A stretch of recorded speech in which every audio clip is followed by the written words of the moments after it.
जय हिंद दर्शकों, मैं खुशी स्वागत करती हूँ आपका अपने इस यूट्यूब चैनल शिक्षित आजमगढ़ पर। दर्शकों, आज का जो हमारा टॉपिक है वो है पाषाण काल एवं सिंधु घाटी की सभ्यता। और इस टॉपिक पे डिस्कशन करने के लिए लड़कियों की तरफ से है अंकिता जी और सोनम जी, लड़कों की तरफ से हैं दीपक जी, अमन जी और गोपाल जी। और हम लोग पूरी कोशिश, मैं यहाँ होस्टिंग करने के लिए बैठी हूँ, मैं बस क्वेश्चन पूछूंगी और आंसर इन लोगों को देना है। और हम लोग पूरी कोशिश करेंगे कि इस टॉपिक से एग्ज़ाम की दृष्टि से जितने भी इम्पोर्टेंट क्वेश्चन बन सकते हैं उसको कवर करने के लिए। तो चलिए देर ना करते हुए हम लोग अपनी टॉपिक स्टार्ट करते हैं। और मेरा पहला क्वेश्चन ये है कि आधुनिक मानव होमो सैपियंस का प्रादुर्भाव किस काल में हुआ। इसको अभी लोग, आप सभी लोग स्किप कीजिए। मैं सबसे पहले यही पूछना चाहूंगी कि पाषाण काल किसे कहते हैं।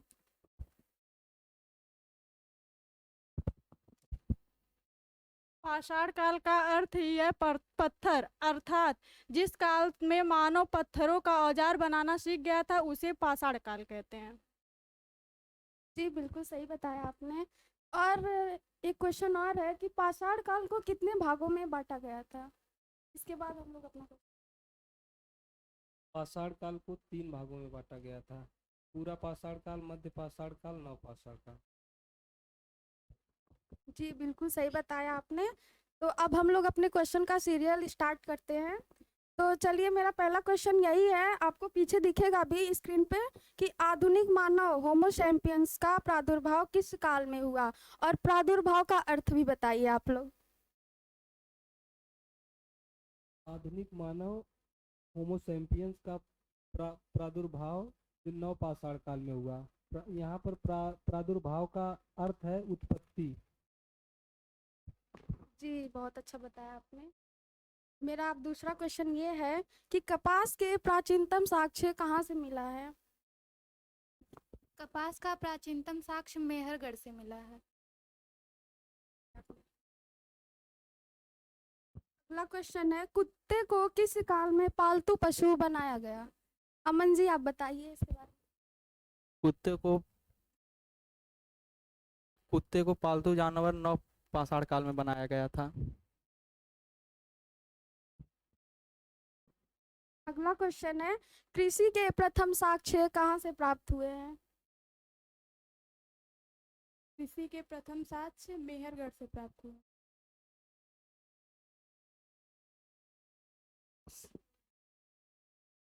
चलिए अब अगला क्वेश्चन है, चावल के प्राचीनतम साक्ष्य कहाँ से प्राप्त हुए हैं। चावल के प्राचीनतम साक्ष्य कोल्डिहवा से प्राप्त हुए हैं। चलिए गोपाल जी आप बताइए, पहिए का आविष्कार किस काल में हुआ था। पहिए का आविष्कार नव पाषाण काल में हुआ था। अंकिता जी अब आप बताएंगी, पूरा पाषाण काल में मनुष्यों की जीविका का मुख्य आधार क्या था। पूरा पाषाण काल में मनुष्यों की जीविका का मुख्य आधार शिकार करना था। अगला क्वेश्चन है, प्रथम भारतीय पूरा पाषाण काल कलाकृति की खोज कहाँ से प्राप्त की गई थी। प्रथम भारतीय पूरा पाषाण कलाकृति की खोज भीमबेटका से प्राप्त की गई थी। अगला क्वेश्चन है, बुर्ज होम स्थल किस काल से संबंधित है। गोपाल जी आप बताएं। बुर्ज-होम नव पाषाण काल से संबंधित है। चलिए अब अगला क्वेश्चन है सोनम जी से, भारत में मानव का सर्वप्रथम साक्ष्य कहाँ से प्राप्त होता है। भारत में मानव का प्रथम साक्ष्य नर्मदा घाटी से प्राप्त होता है। जी बिल्कुल सही बताया आपने। अच्छा, अगला क्वेश्चन है कि भारतीय पुरातत्व विभाग का जनक किसे कहा जाता है। दीपक जी आप बताइए। भारतीय पुरातत्व विभाग का जनक अलेक्जेंडर कनिंघम को कहा जाता है। अगला क्वेश्चन है, मानव खाद्य पदार्थों का उत्पाद एवं उपभोक्ता कब बना। यहाँ उत्पादक नहीं रहेगा, उत्पाद रहेगा, वो लगता है टाइपिंग में थोड़ा मिस्टेक हो गया है। मानव खाद्य पदार्थ का उत्पादक और उपभोक्ता जो है नव पाषाण काल में बना है। अगला क्वेश्चन है, प्रथम भारतीय, ये तो हो गया, लगता है रिपीट हो गया है क्वेश्चन। चलिए, मृद भांड के प्राचीन अवशेष कहाँ से मिले हैं? कौन बताएगा? मृद भांड के प्राचीन अवशेष चौपानी मांडो से मिला है। जी बिल्कुल सही बताया, लगता है आप लोग बहुत अच्छे से पढ़ के आए हैं आज। चलिए, अगला क्वेश्चन ये है कि आदि मानव रंगों में क्या मिलाकर चित्रण करते थे? अमन जी आप बताइए। आदिमानव रंगों में जानवरों की चर्बी मिलाकर चित्रकारी करते थे। बहुत अच्छा बताया आपने। अगला क्वेश्चन है, मनुष्यों में अस्थायी निवास की प्रवृत्ति किस काल से विकसित हुई थी? मनुष्यों में अस्थायी निवास की प्रवृत्ति नवपाषाण काल से हुई थी। ये अब अगला क्वेश्चन है, माइक्रोलिथिक किस काल से संबंधित है? दीपक जी आप बताइए, और माइक्रोलिथिक का अर्थ भी बताइए। माइक्रोलिथिक मध्य पाषाण काल से संबंधित है। माइक्रोलिथिक का अर्थ होता है छोटे पत्थरों का हथियार। जी बिल्कुल सही बताया आपने। अगला क्वेश्चन है कि मानव द्वारा आग की खोज किस काल में की गई थी? मानव द्वारा आग की खोज पूरा पाषाण काल में की गई थी। बिल्कुल सही बताया आपने। चलिए अब अगला क्वेश्चन है, मानव द्वारा सर्वप्रथम कौन सी फसल उगाई गई थी? सोनम जी आप बताइए। मानव द्वारा सर्वप्रथम जौ फसल उगाई गई थी।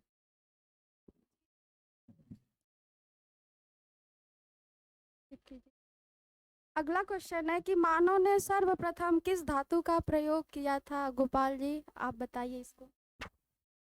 मानव ने सर्वप्रथम तांबा धातु का प्रयोग किया था। जी बहुत अच्छा बताया आपने। अगला क्वेश्चन है, मध्य पाषाण काल से पशुपालन के सबसे प्राचीनतम साक्ष्य कहाँ से प्राप्त हुए हैं? मध्य पाषाण काल में पशुपालन के सबसे प्राचीनतम साक्ष्य बागौर से प्राप्त हुए हैं।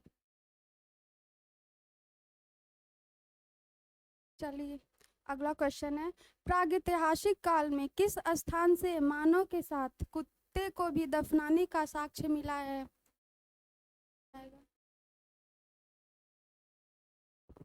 प्रागैतिहासिक काल में मानव के साथ कुत्ते को दफनाने का साक्ष्य बुर्जहोम में मिला था। जी, बिल्कुल सही बताया आपने। अब अगला क्वेश्चन है, किस स्थान से मातृदेवी की मूर्ति प्राप्त हुई थी?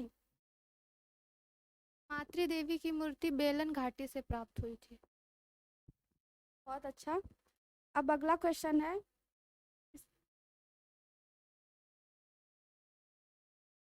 किस महाद्वीप को मानव जाति का पालना भी कहा जाता है? अफ्रीका महाद्वीप को मानव जाति का पालना कहा जाता है।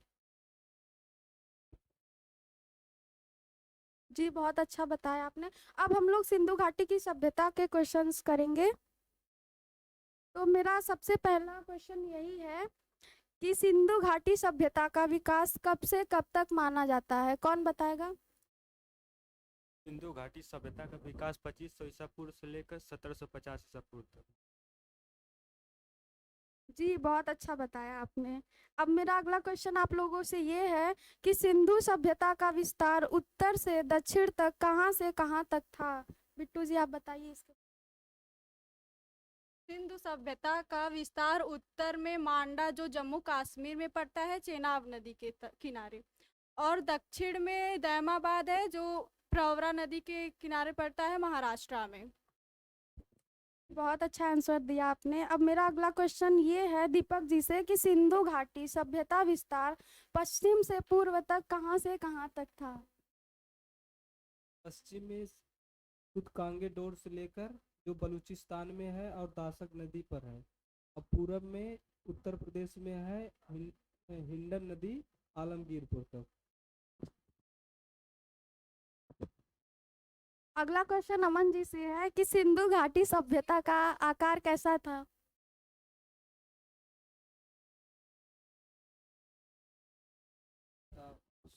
सिंधु घाटी सभ्यता का आकार त्रिभुजाकार था। बहुत अच्छा बता रहे हैं, आप आराम से बोलिए, कोई जल्दी नहीं है। चलिए, मैं अगला क्वेश्चन मेरा ये है कि सिंधु घाटी सभ्यता का समाज का स्वरूप कैसा था? गोपाल जी आप बताइए। सिंधु घाटी सभ्यता का समाज मात्र सत्तात्मक था। जी सही है। सिंधु घाटी सभ्यता का समाज कितने वर्गों में बटा था? बिट्टू जी आप बताइए। सिंधु घाटी सभ्यता को जो समाज था वो 4 वर्गों में बटा था। एक पुरोहित और योद्धा, श्रमिक, मजदूर। जो मजदूर था वो सबसे सर्वश्रेष्ठ माना जाता है।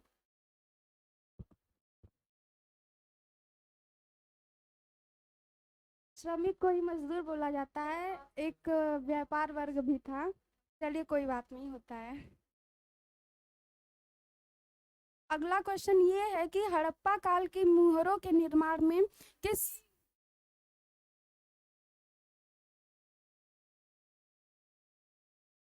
अच्छा चलिए ठीक। सिंधु घाटी सभ्यता के लोगों का समाधान प्रणाली कैसी थी? दीपक जी आएंगे आप, लीजिए आप।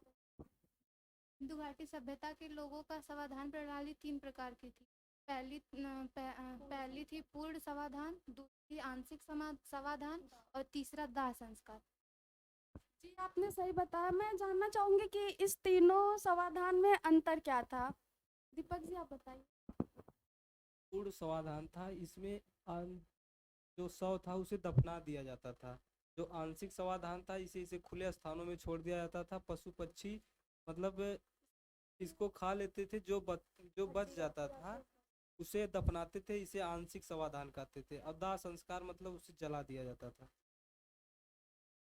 जी बहुत अच्छा बताया आपने। अगला क्वेश्चन ये है कि हड़प्पा काल की मुहरों के निर्माण में किस पदार्थ का उपयोग मुख्य रूप से हुआ था? लीजिए आप बताइए। हड़प्पा काल की मोहरों के निर्माण में मुख्य रूप से सेलखड़ी का उपयोग हुआ था। सही बताया आपने। सेलखड़ी एक बहुत कीमती पत्थर होता है। चलिए अब अगला क्वेश्चन ये है। अमन जी आप इधर ध्यान दीजिए, आपसे ही मेरा ये क्वेश्चन है कि सिंधु घाटी सभ्यता के लोगों का मुख्य व्यवसाय क्या था? सिंधु घाटी सभ्यता के लोगों का मुख्य व्यापार जो है, व्यवसाय जो है व्यापार था। जी सही बताया आपने। चलिए अब अगला क्वेश्चन ये है कि हड़प्पा सभ्यता किस युग की थी? गोपाल जी आप बताइए। हड़प्पा सभ्यता कांस्य युगीन सभ्यता थी। जी बिल्कुल सही बताया आपने। अगला क्वेश्चन ये है कि हड़प्पा वासी किस वस्तु के उत्पादन में सर्वप्रथम थे?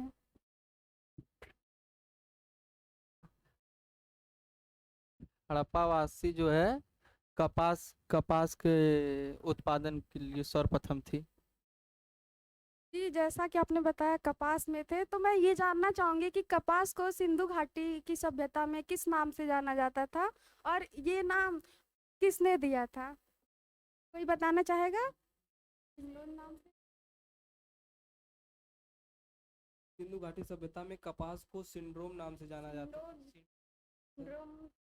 सिंड्रोन नाम से जाना जाता था, जिसे यूनानियों ने दिया था। जी सही बताया आपने। अब अगला क्वेश्चन ये है कि हड़प्पा सभ्यता का सर्वप्रथम खोजकर्ता कौन था? सोनम जी आप बताइए।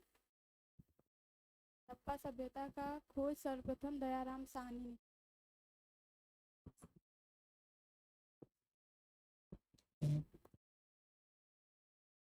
जी सही है, आप बिल्कुल अच्छा बताई हैं।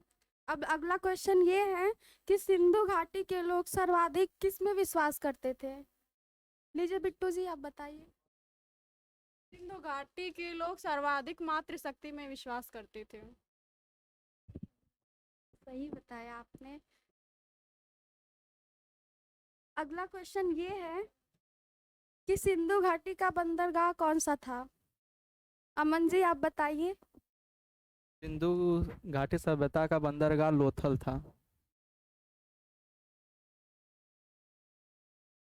चलिए अब अगला क्वेश्चन ये है कि किस हड़प्पा कालीन स्थल से नृत्य मुद्रा वाली स्त्री की कांस्य मूर्ति प्राप्त हुई थी? गोपाल जी आप बताइए इसके बारे में। जोधड़ो से हमें प्राप्त हुई जो 2014 में 4 फरवरी को पाकिस्तान ने इसे मांगने की अपील की। जी बहुत अच्छा बताया आपने। अब मेरा अगला क्वेश्चन है दीपक जी से कि हड़प्पा सभ्यता के ज्ञात स्थलों में कितने को नगर की संज्ञा दी जा सकती थी और उनके नाम भी बताइए। सभ्यता में ज्ञात स्थलों के छह नगर को नगर संज्ञा दी गई है। उसमें पहला है मोहनजोदड़ो है, दूसरा हड़प्पा है, तीसरा लोथल है, चौथा कालीबंगन है, पांचवा धौलावीरा है, छठवां राखीगढ़ी है। जी बिल्कुल सही बताया आपने। अगला क्वेश्चन ये है कि हड़प्पा कालीन लोगों ने नगरों तथा घरों के विन्यास के लिए कौन सी पद्धति अपनाई थी? हड़प्पा कालीन लोगों ने नगरों तथा घरों के विन्यास के लिए ग्रिड पद्धति अपनाई थी। ग्रिड पद्धति के बारे में कुछ बताना चाहेंगी आप बिट्टू जी? ग्रिड पद्धति उसे कहते हैं जो मतलब उस स्थल के जो सड़क थे वो एक दूसरे को समकोण पे काटते थे और घरों के जो खिड़की और दरवाजे थे वो मुख्य सड़क की ओर ना खुल के गली में खुलते थे।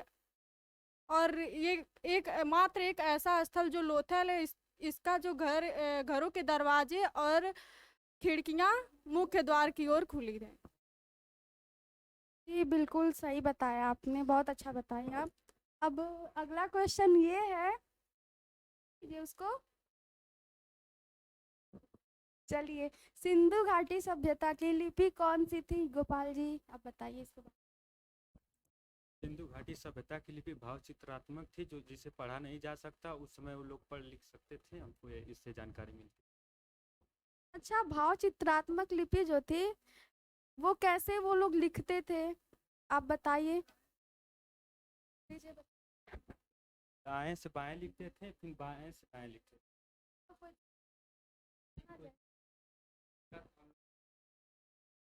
अच्छा ठीक है। अगला क्वेश्चन ये है कि हड़प्पा और मोहनजोदड़ो की खुदाई किसने करवाई थी? सोनम जी आप बताना चाहेंगे? हड़प्पा और मोहनजोदड़ो की खुदाई जॉन मार्शल ने करवाई थी। जी सही है। अगला क्वेश्चन ये है कि सिंधु घाटी से तराजू कहाँ से पाया गया था? अंकिता जी आप बताइए इसके बारे में। सिंधु घाटी में तराजू का साक्ष्य लोथल से पाया गया था। जी सही है। अगला क्वेश्चन ये है अमन जी से, सिंधु सभ्यता का सबसे छोटा स्थल कौन सा था? अमन जी आप बताइए।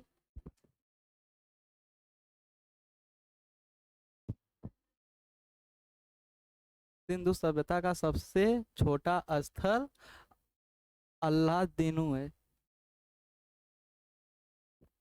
जी सही है, बस वो है नहीं था। चलिए अब अगला क्वेश्चन ये है कि सिंधु घाटी की सभ्यता सिंधु सभ्यता की खोज किस वर्ष में हुई थी? घाटी सभ्यता की खोज 1921 ईस्वी में हुई थी। जी बिल्कुल सही बताया आपने। अगला क्वेश्चन ये है कि सिंधु घाटी सभ्यता सर्वाधिक किस लिए जानी जाती है? सिंधु घाटी सभ्यता नगर नियोजन के लिए सर्वाधिक जानी जाती है। आप श्योर हैं कि उसी लिए जानी जाती है? चलिए अच्छी बात है। चलिए अगला क्वेश्चन ये है कि सिंधु घाटी की सभ्यता में घोड़े के अवशेष कहाँ से मिले हैं? घाटी सभ्यता में घोड़े के अवशेष तुर्कोटदा से मिले हैं। बहुत अच्छा लग रहा है कि आप लोग इतने अच्छे से पढ़ के आए हैं। चलिए अब अगला क्वेश्चन है कि सिंधु घाटी के लोग किसकी पूजा करते थे? अमन जी आप बताइए। सिंधु घाटी सभ्यता के लोग पशुपतिनाथ की पूजा करते थे और मातृ देवी की। जी बिल्कुल सही बताया आपने। अगला क्वेश्चन है कि सिंधु घाटी के लोग, ये तो रिपीट हो गया है क्वेश्चन, सॉरी। चलिए अब अगला क्वेश्चन ये है, भारत का सबसे बड़ा हड़प्पा पूरा स्थल कौन सा था? सोनम जी आप बताइए इसके बारे में। भारत का सबसे बड़ा हड़प्पा पुरा स्थल राखीगढ़ी था। जी सही है। अब अगला क्वेश्चन ये है कि सिंधु घाटी सभ्यता का कौन सा स्थल रावी नदी के किनारे स्थित था? अंकिता जी आप बताइए इसके बारे में। सिंधु घाटी सभ्यता का हड़प्पा स्थल रावी नदी के किनारे स्थित था। चलिए अब अगला क्वेश्चन ये है कि सिंधु घाटी से प्राप्त एक मूर्ति जिसमें स्त्री के गर्भ से निकलता एक पौधा किसे दर्शाता है? कौन बताना चाहेगा इसके बारे में? सिंधु घाटी सभ्यता में स्त्री के गर्भ से निकलता हुआ पौधा जो है पृथ्वी की देवी को दर्शाता है। जी बिल्कुल सही बताया आपने। अगला क्वेश्चन ये है कि सिंधु सभ्यता में जुते हुए खेत का साक्ष्य कहाँ से मिला है? सिंधु सभ्यता में जुते हुए खेतों का साक्ष्य कालीबंगा से मिला है। जी बहुत अच्छा बताया आपने। अब अगला क्वेश्चन ये है कि सिंधु सभ्यता में सबसे बड़ी इमारत स्नानागार का साक्ष्य कहाँ से मिला है? इसके बारे में मुझे लगता है बिट्टू जी को बताना चाहिए। सिंधु सभ्यता में सबसे बड़ी इमारत स्नानागार मोहनजोदड़ो से प्राप्त है, जिसकी लंबाई 11.88 मीटर है, चौड़ाई 7.01 मीटर है और गहराई 2.43 मीटर है। जी बहुत अच्छा बताया आपने। अब अगला क्वेश्चन ये है कि अग्निकुंड के साक्ष्य कहाँ कहाँ से प्राप्त हुए हैं? सोनम जी आप बताइए इसके बारे में। अग्निकुंड का साक्ष्य लोथल और कालीबंगा से प्राप्त हुआ है। जी बिल्कुल सही बताया आपने। अब अगला क्वेश्चन ये है कि हड़प्पा की मोहरों पर सबसे अधिक किस पशु का अंकन मिलता है? गोपाल जी बताइए आप। हड़प्पा की मोहरों पे सबसे ज़्यादा हमें एक श्रृंगी पशु का जन्म मिला। जी बिल्कुल सही।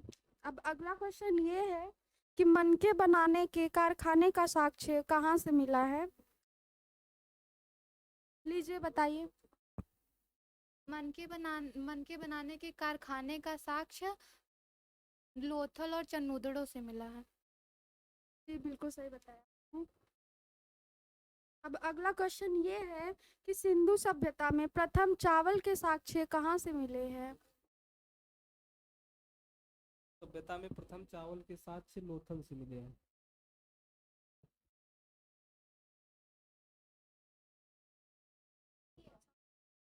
अच्छा ठीक, जी सही है। अब अगला क्वेश्चन ये है कि सिंधु सभ्यता में तौल की इकाई का अनुपात क्या था? अमन जी आप बताइए इसके बारे में। सिंधु सभ्यता के तोल के अनुपात 16 के अनुपात में थे। बिल्कुल सही है आपका जवाब। अब अगला क्वेश्चन ये है कि मेसोपोटामिया के अभिलेखों में सिंधु सभ्यता के लिए किस शब्द का उपयोग किया गया था? सोनम जी आप बताइए इसके बारे पोटामिया के अभिलेखों में सिंधु सभ्यता के लिए मेलुहा शब्द का प्रयोग किया गया था। जी सही बताया आपने। अगला क्वेश्चन ये है कि सिंधु सभ्यता के विनाश के सबसे प्रभावी कारण किसको माना जाता है? पिताजी आप बताइए। सिंधु सभ्यता के विनाश का सबसे प्रभावी कारण बाढ़ को माना जाता है। जी सही बताया आपने। अब अगला क्वेश्चन ये है कि सिंधु सभ्यता में आग में पकी हुई मिट्टी को क्या कहा जाता था? अमन जी आप बताइए इसके बारे में। सिंधु सभ्यता आग में पकी हुई मट्टी को टेरुकोटा कहा जाता है। जी सही बताया आपने। अब अगला क्वेश्चन ये है, चलिए अब अगला क्वेश्चन ये है सिंधु सभ्यता में सर्वाधिक चौड़ी सड़क का साक्ष्य कहाँ से मिला है? सभ्यता में सर्वाधिक चौड़ी सड़क का साक्ष्य मोहनजोदड़ो से मिला है, 10 मीटर चौड़ी।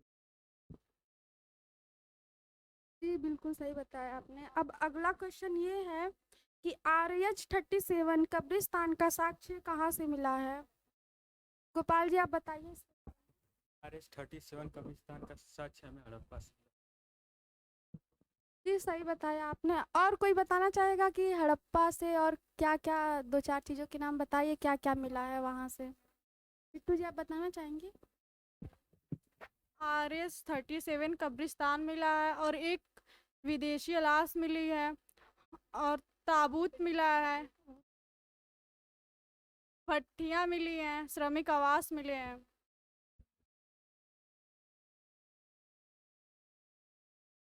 अब अगला क्वेश्चन ये है कि लकड़ी के ताबूत का साक्ष्य कहाँ से मिला? ये तो बिट्टू जी ने बता ही दिया है, हड़प्पा से मिला है, तो आप क्वेश्चन को स्किप कीजिए। अब अगला क्वेश्चन ये है कि कुत्ते के साथ बिल्ली के पैरों के निशान का साक्ष्य कहाँ से मिला है? ये बताइए।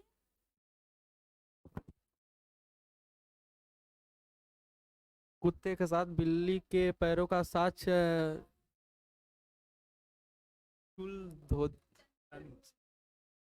चन हुदड़ों से मिला है। जी सही बताया आपने। कोई बात नहीं, होता रहता है, इसमें हंसने वाली कोई बात नहीं है। चलिए अब अगला क्वेश्चन ये है कि मानव के साथ कुत्ते को दफनाने का साक्ष्य कहाँ से प्राप्त हुआ है? मानव के साथ कुत्ते को दफनाने का साक्ष्य रोपड़ से मिला है। पाषाण काल में कहाँ से मिला था? पाषाण काल में मानव के साथ कुत्ते को दफनाने का साक्ष्य बुर्जहोम से मिला था। जी बिल्कुल सही बताया आपने। मुझे लगता है कि इन लोगों ने सारे क्वेश्चन कवर कर लिए हैं जो एग्ज़ाम के दृष्टि से महत्वपूर्ण है इस टॉपिक से। तो चलिए आज का हम अपना सेशन यहीं पे समाप्त करते हैं। और आपको वीडियो कैसी लगी लाइक करके बताइए और कमेंट करके भी बताइए। और आपसे मेरा विनम्र निवेदन है कि आप इस चैनल को सपोर्ट कीजिए और सब्सक्राइब भी कीजिए और शेयर करना भी ना भूलें। तो चलिए आज का हम अपना सेशन यहीं समाप्त करते हैं, फिर मिलते हैं एक नए टॉपिक के साथ। तब तक के लिए जय हिंद, थैंक यू।